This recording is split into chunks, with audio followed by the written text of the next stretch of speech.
Hello friends, welcome to my science academy.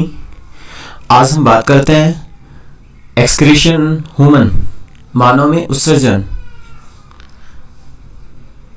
तो दोस्तों, सबसे पहले हम जान लेते हैं कि उत्सर्जन क्या होता है, एक्सक्रीशन क्या होता है।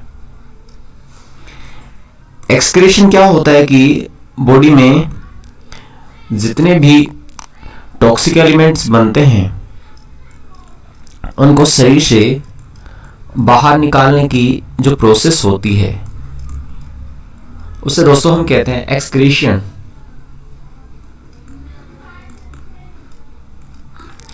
दोस्तों, डेफिनेशन ले सकते हैं इसकी कि मानव शरीर से हानिकारक पदार्थों को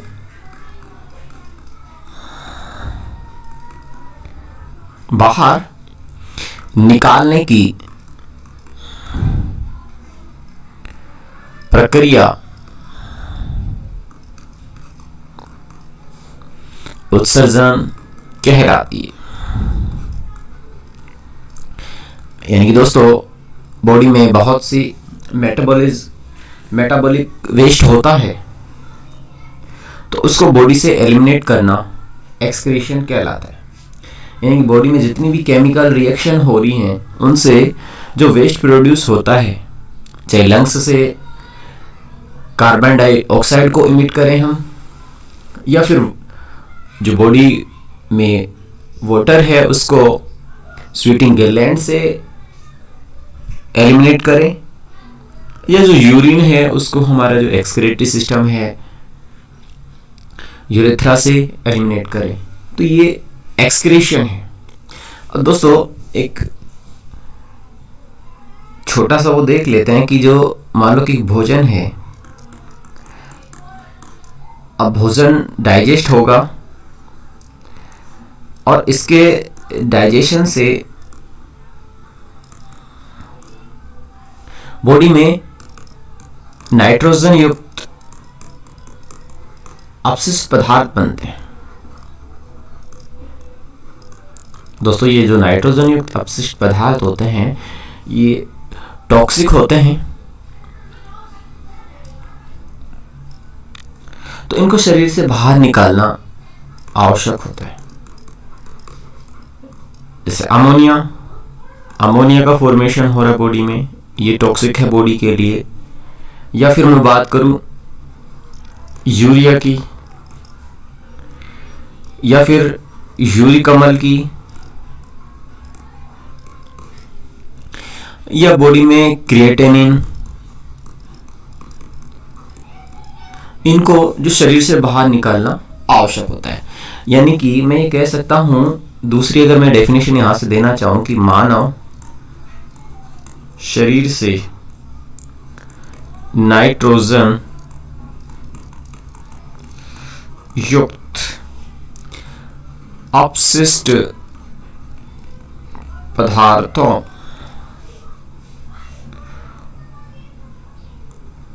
को बाहर निकालने की प्रक्रिया दोस्तों क्या कहलाती है, उत्सर्जन कहलाती है। दोस्तों, ये तो बात रही डेफिनेशन की। और दोस्तों, अलग अलग एनिमल्स हैं, उनमें अलग अलग पदार्थों का उत्सर्जन होता है। तो दोस्तों, उत्सर्जन के आधार पे हम इनको डिवाइड कर सकते हैं कि उत्सर्जन के आधार पर जो जीव हैं उनको वर्गीकृत कर देते हैं। दोस्तों, फर्स्ट जो मैं वर्गीकरण कर रहा हूं, अमोनिया टेलिक। दोस्तों, अमोनिया टेलिक में क्या होगा कि जो जीव अमोनिया का उत्सर्जन करते हैं वो अमोनिया टेलिक कहलाएंगे।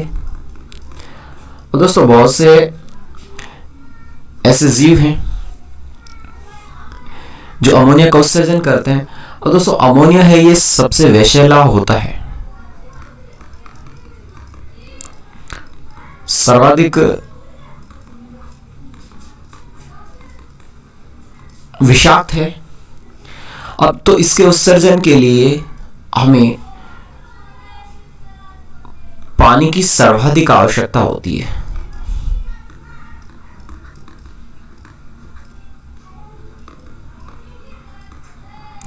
यानी कि जो दोस्तों जो भी जीव हैं वो अमोनिया का उत्सर्जन करते हैं तो उन्हें पानी की ज्यादा आवश्यकता पड़ेगी। यानी कि जो जलीय जीव हैं, जैसे जलीय कीट है, मछलियां हैं, या फिर मैं अगर मेंढक के लार्वा की बात करूं जिसे हम टेडपोल भी बोल देते हैं, दोस्तों ये सभी जीव कहाँ रहते हैं? पानी में रहते हैं। तो इन्हें अमोनिया के उत्सर्जन के लिए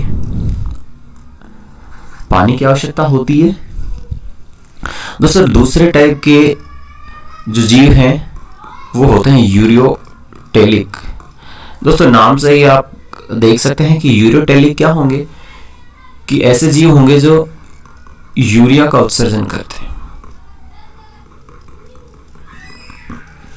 जो यूरिया का उत्सर्जन करते हैं वो यूरियोटेलिक कहलाते हैं। अब चूंकि दोस्तों यूरिया है अमोनिया से कम विषैला है। अगर अमोनिया से कम विषैला है, कम विषाक्त है, तो इसके लिए जो पानी की आवश्यकता होगी, इसके उत्सर्जन के लिए पानी की आवश्यकता क्या होगी? कम होगी, क्योंकि ये इतना विषैला नहीं है। और दोस्तों यूरिया का उत्सर्जन कौन करता है? आपको पता है कि ह्यूमन है वो यूरिया का उत्सर्जन करता है। तो इसके एग्जाम्पल हम ले सकते हैं कि स्तनधारी, और दोस्तों जो मेंढक अडल्ट स्टेज में, लार्वा स्टेज में नहीं, तो वो क्या है? यूरियोटेलिक है। और दोस्तों जो तीसरे टाइप के जो होते हैं वो होते हैं यूरिकोटेलिक। और दोस्तों यूरिकोटेलिक क्या होते हैं? जो यूरिकोटेलिक होते हैं वो यूरिक अम्ल का उत्सर्जन करते हैं। और दोस्तों यूरिक अम्ल का उत्सर्जन करते हैं ये, और यूरिया सबसे कम विषैला, यूरिक अम्ल है सबसे कम विषैला है ये दोस्तों, सबसे कम विषैला है। तो इसके उत्सर्जन के लिए जो पानी की आवश्यकता होगी वो भी क्या होगी? सबसे कम होगी। दोस्तों इसके हम एग्जाम्पल ले सकते हैं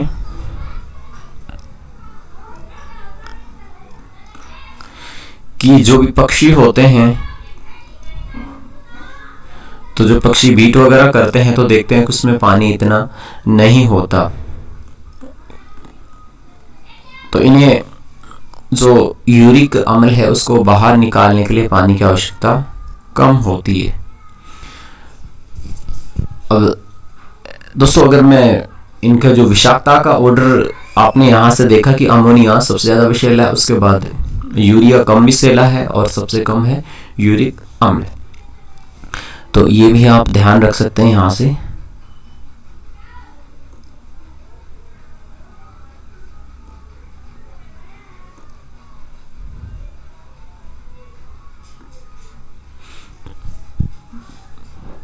कि जो दोस्तों अब जैसे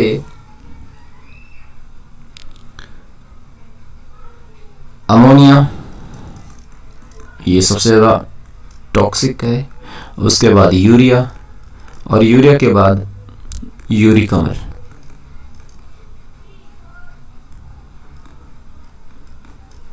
ये दोस्तों इनका ऑर्डर हो जाता है। अब दोस्तों ये देखिए कि कुछ और भी जैसे एनिमल्स हैं जो इनके अलावा उत्सर्जन करते हैं। जैसे दोस्तों मकड़ियाँ होती हैं, मकड़ियाँ होती हैं वो ग्वानीन का उत्सर्जन करती हैं। ऐसे ही जो सीप और घोंघा है वो एमिनो एसिड का उत्सर्जन करते हैं।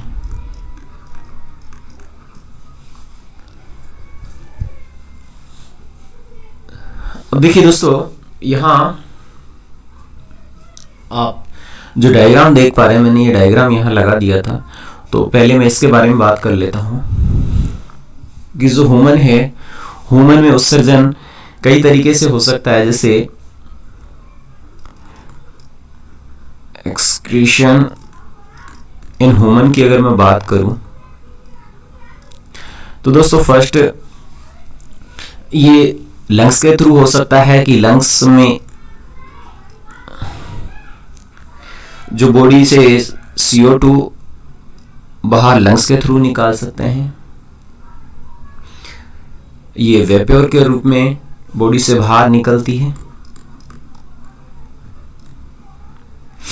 ऐसे दोस्तों जो दूसरे टाइप का, जैसे अगर मैं बात करूं कि स्किन है, तो स्किन से कैसे उत्सर्जन हो सकता है कि जो स्किन है, त्वचा है, त्वचा से पसीना आता है, स्वेटिंग। अब दोस्तों इस पसीने को बाहर निकालने के लिए दोस्तों पसीने में क्या होता है, पानी होता है, साल्ट होता है इसमें, और इसके अलावा कुछ प्रोटीन वेस्ट होता है। तो दोस्तों इसको शरीर से बाहर निकालने के लिए हमारा जो स्किन होती है उस पे दोस्तों, ये स्किन है और इस पे होते हैं स्वेटिंग ग्लैंड्स। यहां आप देख सकते हैं दोस्तों, स्किन पे होते हैं स्वेटिंग ग्लैंड्स। अब दोस्तों ये जो स्वेटिंग ग्लैंड्स हैं, ये जैसे ही पसीने को बाहर निकालते हैं उसके बाद जो बॉडी का टेम्परेचर डाउन हो जाता है, यानी कि जो स्वेटिंग है, पसीना बाहर निकालने से जो बॉडी का टेम्परेचर डाउन हो जाता है दोस्तों, इसे कूलिंग इफेक्ट बोलते हैं। यानी जब भी बॉडी को अपना टेम्परेचर मैनेज करना होता है तो वो पसीना निकालता है। अब दोस्तों ये जो पसीना है, यदि जैसे एनवायरनमेंट है उसमें ह्यूमिडिटी ज़्यादा है, या जैसे गर्मी का सीजन है तो एयर गर्म होती है, तो इस कंडीशन में क्या होता है कि यानी कि हॉट वेदर होगा तो उस कंडीशन में पसीना ज़्यादा आता है। और दोस्तों ये जो स्वेटिंग ग्लैंड्स होते हैं, स्वेटिंग ग्लैंड से जो पसीना आता है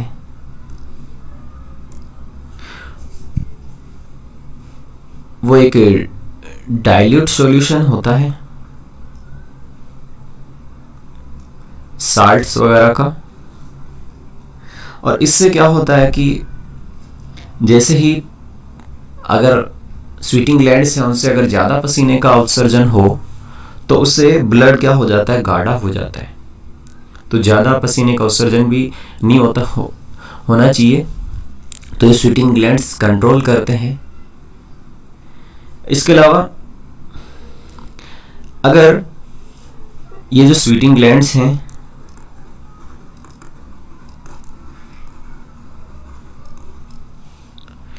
इसमें जो सॉल्ट डिसॉल्व फॉर्म में होता है,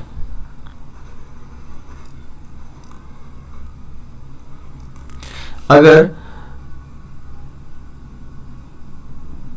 उसका लॉस हो जाए ज़्यादा मात्रा में तो दोस्तों मस्कुलर पेन हो जाता है, मांसपेशियों में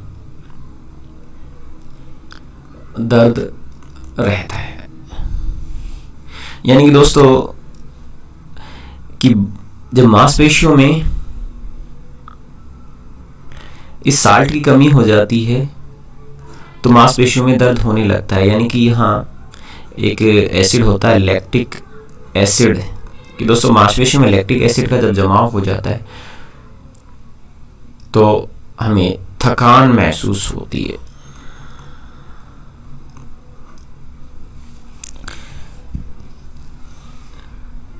नेक्स्ट देखिए दोस्तों,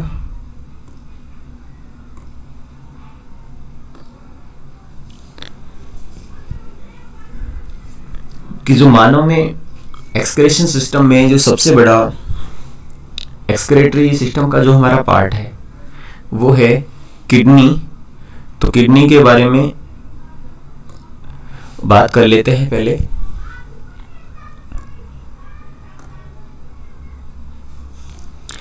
अब देखिए कि जो ह्यूमन है उसमें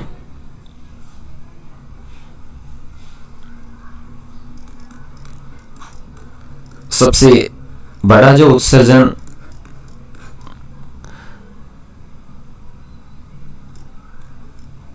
का पार्ट है वो है किडनी। तो दोस्तों एक इंसान में 2 किडनियां होती हैं। ये जो ह्यूमन बॉडी होती है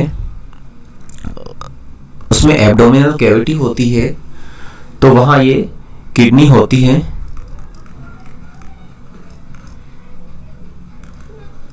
और दोस्तों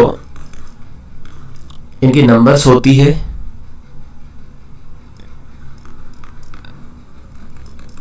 2 होती है। और इनका रंग की अगर मैं बात करूं तो ये गुलाबी रंग की होती हैं। और दोस्तों अगर आकार की बात करें तो ये सेम के बीच के आकार की होती हैं। और दोस्तों अगर वेट की बात करें इनका, तो इनका वेट होता है 140 से 170 ग्राम के बीच। और दोस्तों इनकी पोजीशन होती है, जो एब्डोमिनल कैविटी होती है उसके नीचे होती है ये, या फिर दोस्तों हम कह सकते हैं कि पेराटोनियम झिल्ली होती है। पेरिटोनियम झिल्ली होती है, उसके ये पीछे होती है। दोस्तों अगर इनके मैं आकार की बात करूं तो ये होता है 12 centimetre into 6 centimetre into 3 centimetre, यानी कि ये इसकी लेंथ होती है, ये इसकी ब्रेथ होती है, और ये इसकी हाइट बोल दे या फिर इसकी मोटाई बोल दे। दोस्तों किडनी का क्या फंक्शन होता है? जो सबसे बड़ा फंक्शन है किडनी का वो क्या है कि किडनी क्या करती है? रुधिर को फिल्टर करती है। और दोस्तों इस प्रोसेस को हम बोलते हैं फिल्ट्रेशन या फिर परानिस्यंदन।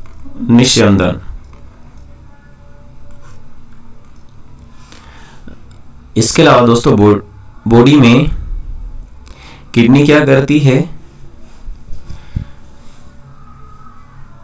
अम्ल व क्षार का संतुलन बनाए रखती है। इसके अलावा दोस्तों बॉडी में जो जल एवं लवण होते हैं उनके संतुलन का भी ये काम करती है। दोस्तों ये किडनी का आप यहाँ डायग्राम देख सकते हैं। इसमें रीनल आर्टरी देख सकते हैं, ये रीनल आर्टरी है। और ये रीनल वेन है। और दोस्तों ये राइट किडनी है, ये लेफ्ट किडनी है, ये डोर्सल ओरोटा है, ये यूरेटर है, ये यूरिनरी ब्लैडर है, और ये यूरेथ्रा है। तो दोस्तों फर्स्ट हम देख लेते हैं किडनी की स्ट्रक्चर देख लेते हैं। तो जैसे दोस्तों आप यहां देख पा रहे हैं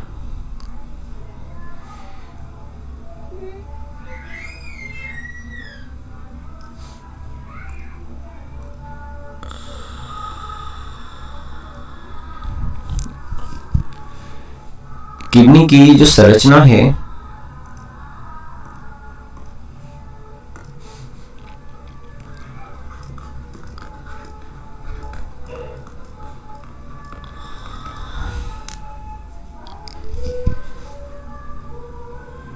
उसमें क्या होता है दोस्तों,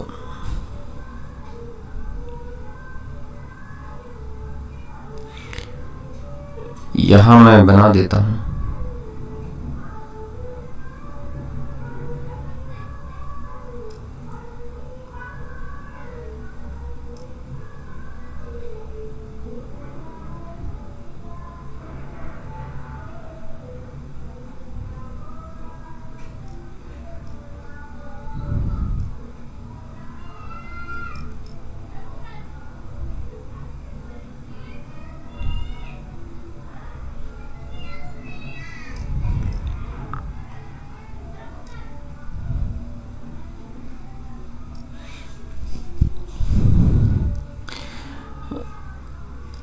दोस्तों किडनी में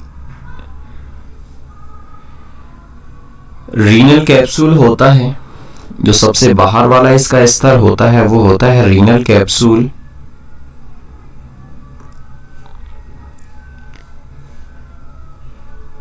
दोस्तों मैंने शायद इसका डायग्राम ले रखा है।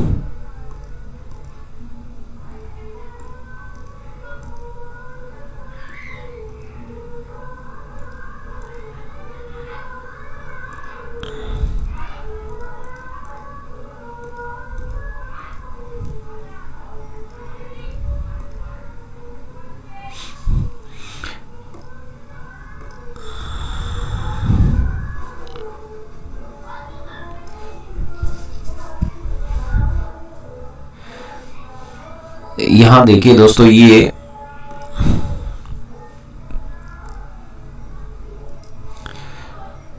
सबसे पहले मैं यहां महाधमनी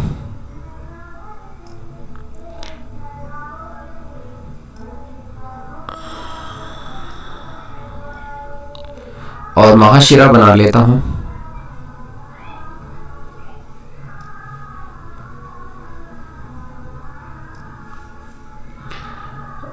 दोस्तों यहाँ ये ऐसे ओपन होती है।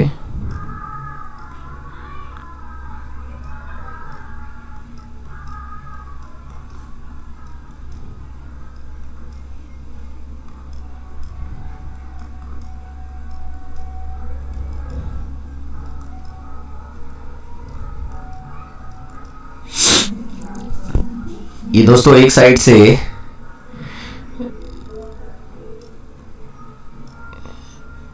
ये किडनी से ऐड कर दिया मैंने इसको।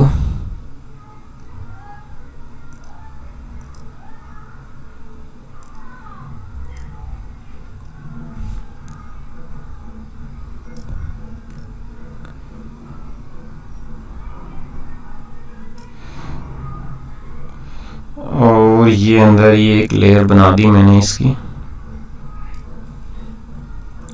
ऐसे दोस्तों इधर दूसरी किडनी है, उसको मैंने इधर से कनेक्ट कर दिया।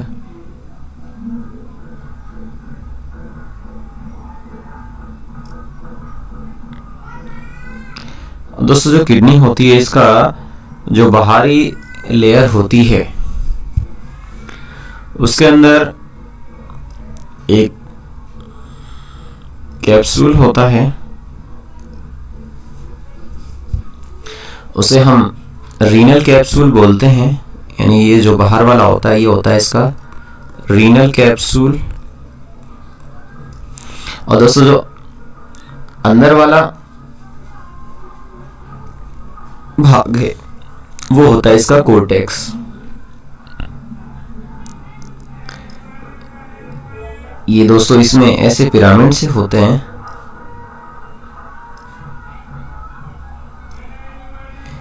ये दोस्तों दोनों में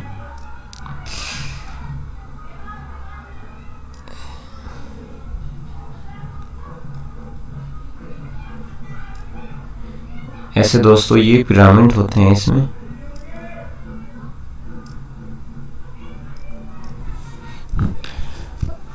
और दोस्तों यहाँ जो किडनी होती है इसके ऊपर यहाँ एड्रिनल ग्रंथि होती है, एड्रिनल ग्रंथि। और दोस्तों ये महाशिरा है और ये महाधमनी है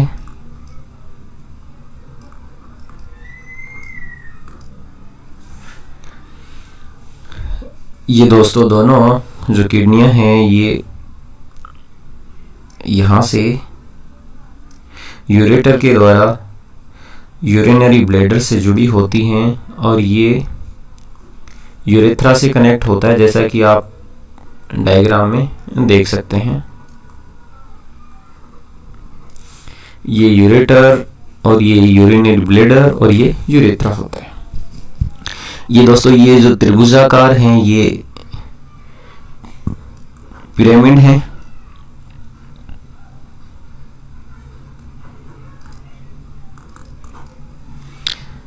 और ये जो इसका भाग होता है इसे हम मेडुला बोलते हैं।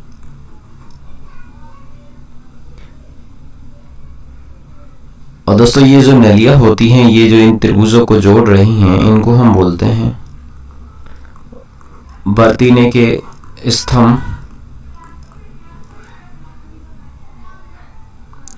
और दोस्तों यहाँ जो होती है बेलिनाई की नलिका होती है, यहाँ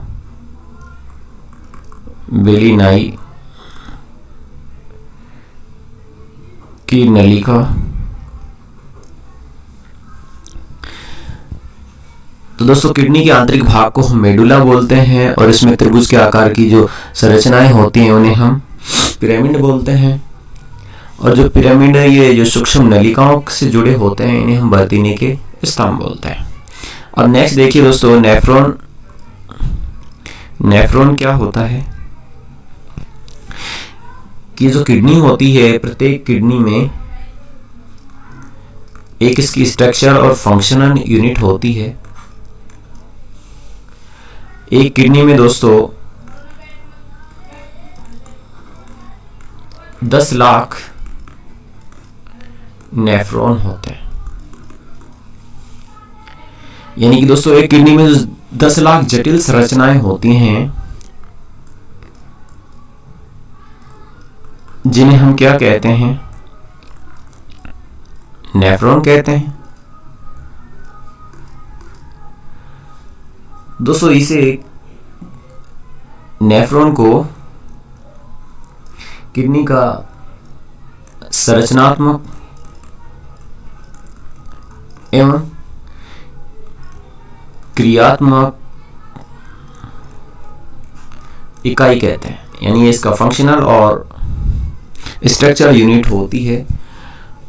और दोस्तों एक नेफ्रॉन की जो स्ट्रक्चर होती है रफली सा वो भी देख लेते हैं एक बार। ऐसे होता है नेफ्रॉन।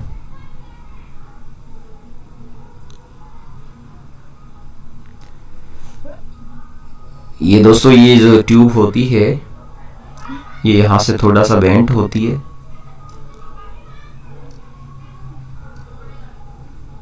ये थोड़ा ज्यादा हो गया यहां से ये बेंट होती है और बेंट होके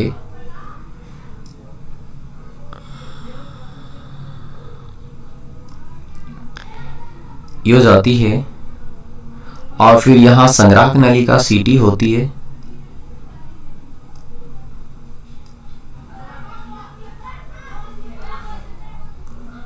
जहां दोस्तों यूरिन कलेक्ट होती है। और दोस्तों ये जो संग्राहक नलिका है ये किडनी का पार्ट नहीं होती है। ऐसे जो संग्राहक नलिका है इसे बोलते हैं संग्राहक नलिका, कलेक्टिंग ट्यूब, सीटी। तो ये जो पार्ट होता है इसे हम डीसीटी बोलते हैं। ये जो पार्ट होता है इसे हेनले का लूप बोलते हैं।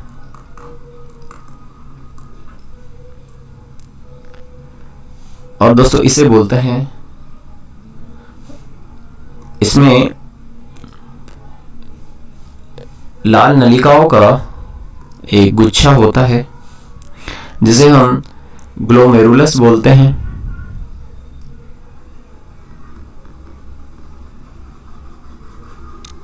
ऐसा एक नलिकाओं का गुच्छा होता है और इसमें छोटे छोटे ऐसे छेद होते हैं।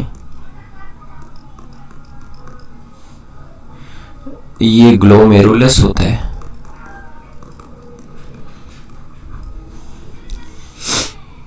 अब दोस्तों यहां से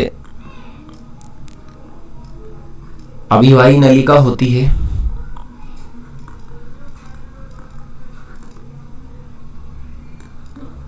जो ब्लड को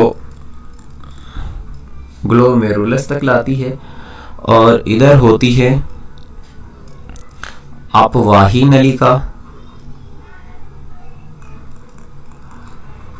और दोस्तों ये जो कप्सा दिख रहा है इसे हम बोलते हैं बोमन संपुट।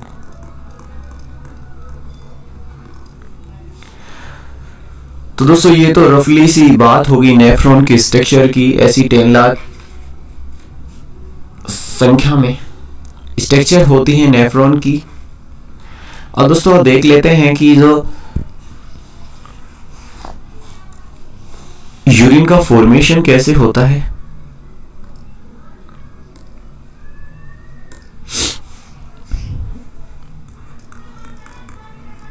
यूरिन का निर्माण दोस्तों, अभी हमने जो डायग्राम देखा, बोमन संपुट का जो डायग्राम था, तो उसमें जो नलिकाएं थी ग्लोमेरुलस जिनको बोल रहे थे हम, लाल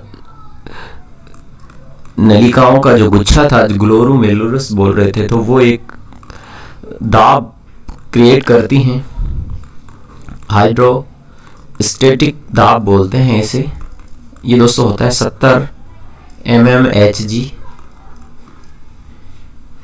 तो दोस्तों जो अभी हमने देखा था, ये जो डायग्राम देखा था,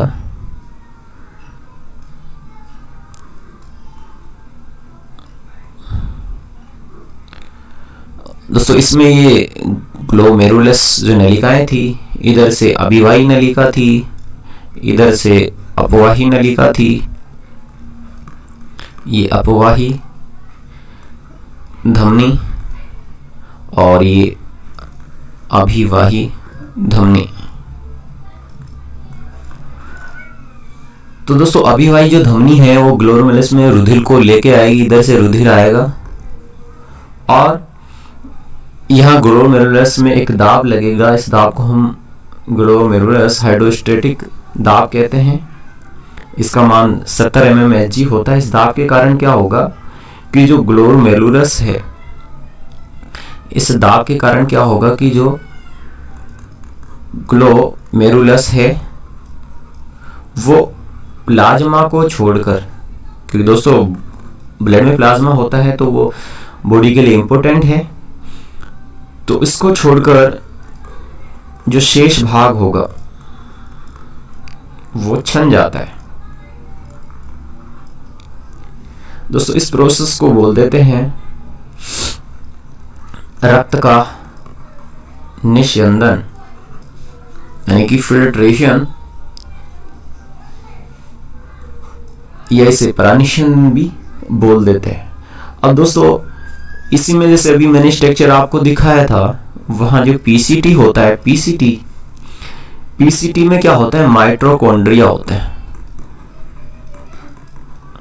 दोस्तों ये माइटोकॉन्ड्रिया क्या करते हैं, ये पुनः अवशोषण करते हैं। दोस्तों एक बार अवशोषण हो चुका है, जिससे प्लाज्मा को छोड़ के सब जो पदार्थ है वो छन चुके हैं, पुनः अवशोषण होगा। अब पुनः अवशोषण से जो बॉडी में प्रोटीन है, दोस्तों अगर ब्लड में ये मिले हुए हैं तो ये ब्लड के साथ बाहर ब्लड का फिल्ट्रेशन हो रहा है, तो जो काम की चीजें उनको रखेंगे और जो बाहर की जो वेस्ट चीजें हैं उनको हम बाहर निकाल देंगे, तो इनका पुनः अवशोषण होगा। तो ये जो पीसीटी भाग है तो यहां से इनका अवशोषण होगा। इसके बाद डीसीटी भाग है तो वहां जल का अवशोषण होगा। तो ऐसे अवशोषण होता है और जो यूरिन जो जाता इकट्ठा होता जाता है संग्राहक नलिका में जाके।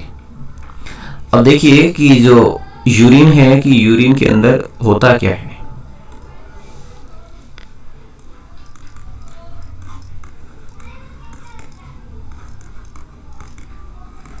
दोस्तों इस यूरिन में होता है ऑलमोस्ट आपको 92 से 95 के अराउंड वाटर मिलेगा इसमें।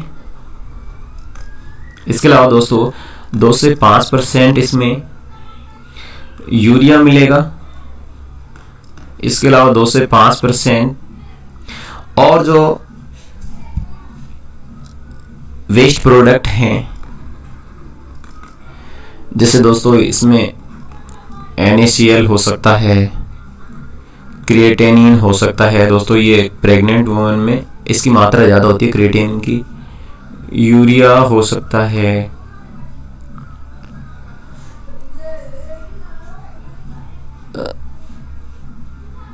यूरिक अम्ल हो सकता है। दोस्तों यूरिया तो यहाँ आ गया, यूरिक अम्ल हो सकता है। इसके अलावा हिप्यूरिक अम्ल हो सकता है।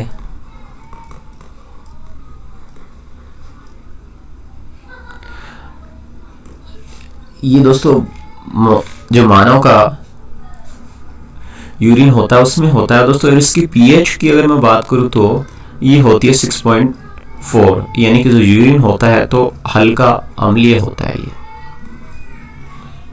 और दोस्तों अगर मैं बात करूं जो मानव एक दिन में जो उत्सर्जन करता है, यानी कि जो डेली, वो 1 से 1.5 लीटर पर डे यूरिन का त्याग करता है। अब दोस्तों अगर मैं स्टोरेज की बात करूं कि यूरिन का कितना स्टोर ह्यूमन कर सकता है, दोस्तों अगर मैं मेल की बात करूं तो ये 800 ml तक स्टोर कर सकती हैं। और अगर फीमेल की बात करूं तो फीमेल है वो केवल 500 ml तक स्टोर कर सकती हैं। और दोस्तों नेक्स्ट देखिए कि जो आपने देखा होगा कि कभी कुछ लोगों का जो यूरिन है वो बहुत ज्यादा पीले रंग का होता है।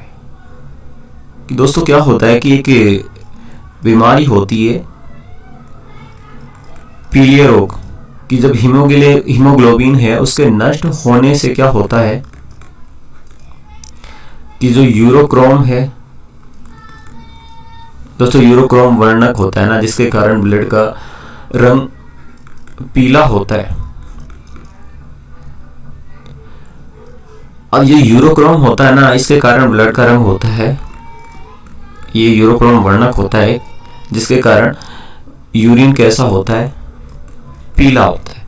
अब दोस्तों पीलिया रोग में क्या होता है कि हीमोग्लोबिन नष्ट होने लगती है, जिसके कारण जो पीलिया रोग हो जाता है, जिससे अत्यधिक पीला यूरिन आता है।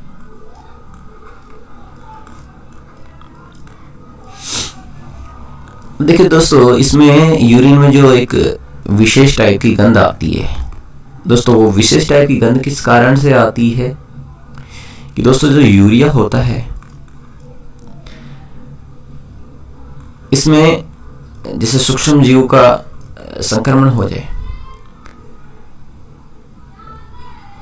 तो दोस्तों अमोनिया की गंध आती है, बहुत तीखी गंध आती है ये। और दोस्तों अगर क्या हो, यदि व्यक्ति अगर लंबे समय तक भूखा रहे, यानी कि अगर लंबे समय तक भूखा व्यक्ति है तो उसमें उसका जो यूरिन होगा उसमें NaCl की मात्रा सर्वाधिक होगी।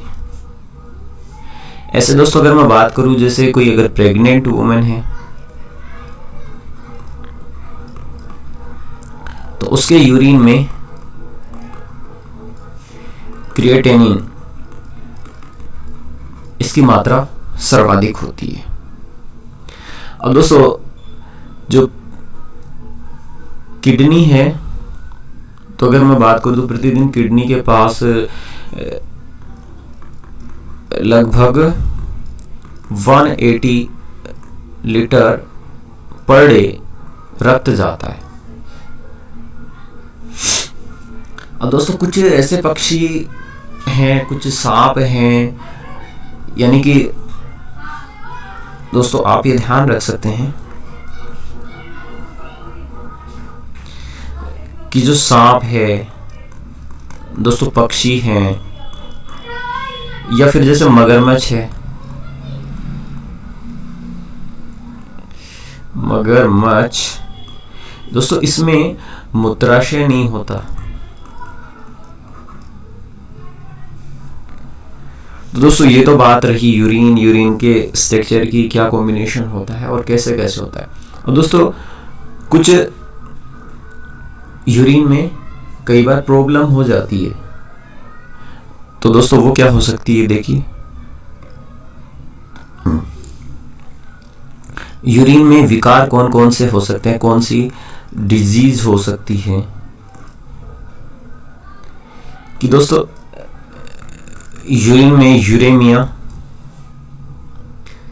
एक डिजीज होती है। ये 2 टाइप की होती है कि दोस्तों कि एक तो हो सकता है यानी कि मूत्र में यूरिया की उपस्थिति। अब दोस्तों अगर ये जो यूरिया की उपस्थिति ज़्यादा है तो हाइपर यूरेमिया होता है, और अगर यूरिया की उपस्थिति कम है तो हाइपो यूरिया होता है। एक दोस्तों होती है डिजीज ग्लाइकोसूरिया। दोस्तों इसमें क्या होता है, मूत्र में ग्लूकोज प्रेजेंट होती है।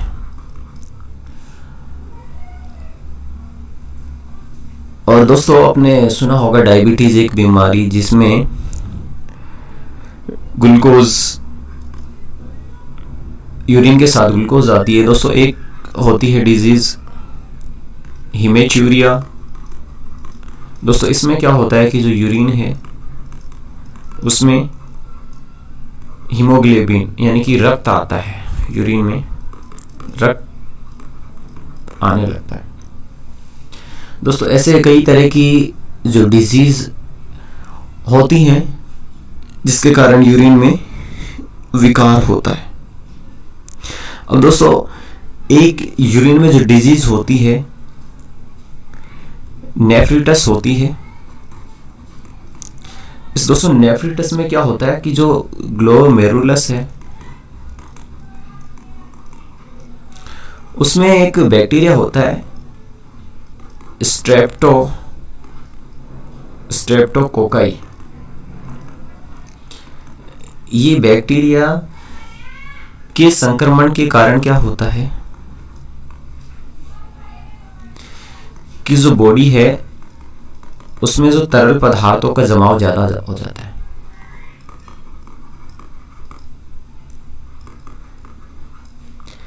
अब ये तरल पदार्थों का जमाव ज्यादा हो जाता है जिससे क्या होता है कि जो व्यक्ति की टांगे हैं वो फूल जाती हैं। दोस्तों इसको हम एडिमा भी कहते हैं, एडिमा। तो दोस्तों ये तो बात रही डिजीज की, कौन कौन सी इसमें डिजीज हो सकती हैं। दोस्तों एक किडनी में कई बार क्या होता है कि किडनी में स्टोन का फॉर्मेशन हो जाता है।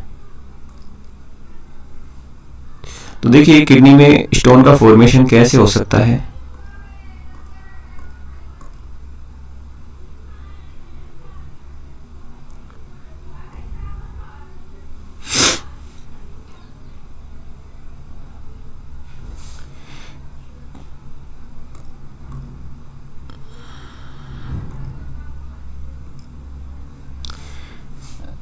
दोस्तों किडनी में स्टोन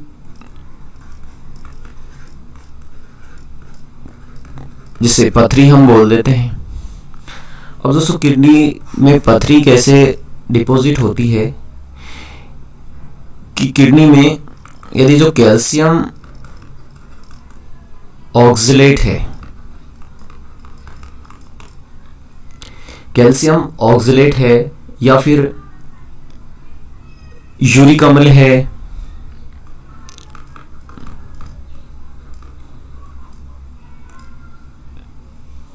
या फिर कैल्शियम फॉस्फेट है,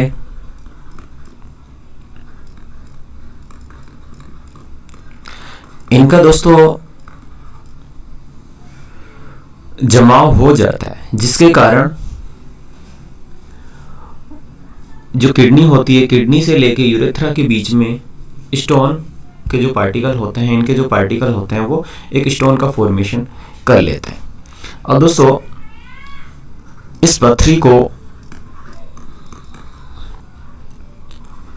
शरीर से जो बाहर निकालने की प्रोसेस होती है उसको हम बोलते हैं लिथोट्रोप्सिन।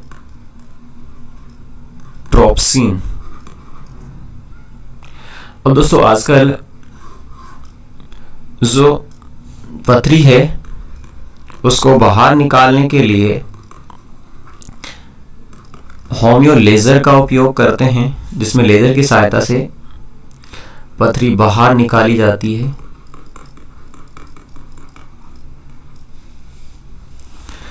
दोस्तों ये तो बात रही किडनी में पथरी। अब दोस्तों क्या हो कि जो किडनी अगर अच्छे से फंक्शन ना करे तो उस कंडीशन में क्या होगा, हमें हमारी जो बॉडी में टॉक्सिक एलिमेंट जमा हो जाएंगे, जिसके कारण डेथ भी हो सकती है। तो जिन लोगों को किडनी से रिलेटेड डिजीज होती हैं या किडनी अच्छे से फंक्शन नहीं कर पा रही है, तो उस कंडीशन में उन लोगों को डायलिसिस करवाना पड़ता है। तो सबसे पहले दोस्तों देख लेते हैं कि डायलिसिस में क्या होता है कि अगर किडनी कार्य करना बंद कर दे तो क्या करेंगे, हम आर्टिफिशियल रूप से शरीर को बाहर से जो रक्त होता है उसकी सप्लाई करेंगे प्योर ब्लड की, क्योंकि किडनी का काम है ब्लड को फिल्टर करने का। अगर किडनी अच्छे से वर्क नहीं कर रही है तो ब्लड को बाहर से फिल्टर कराना पड़ेगा। इसके लिए एक मशीन का हम यूज करते हैं जिसे हम हीमोडायलाइजर कहते हैं। ये प्रोसेस हीमोडायलिसिस, हीमोडायलाइजर,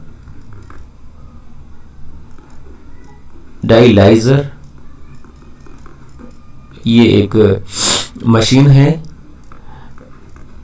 दोस्तों। ऐसा ये पूरा सेटअप होता है।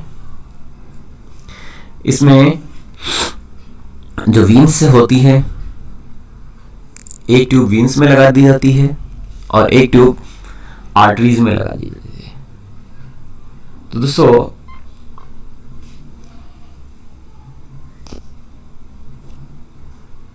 इसके आप यहां से देख सकते हैं, हैंड से जो इम्प्योर ब्लड है उसको निकाला जा रहा है और उस इम्प्योर ब्लड में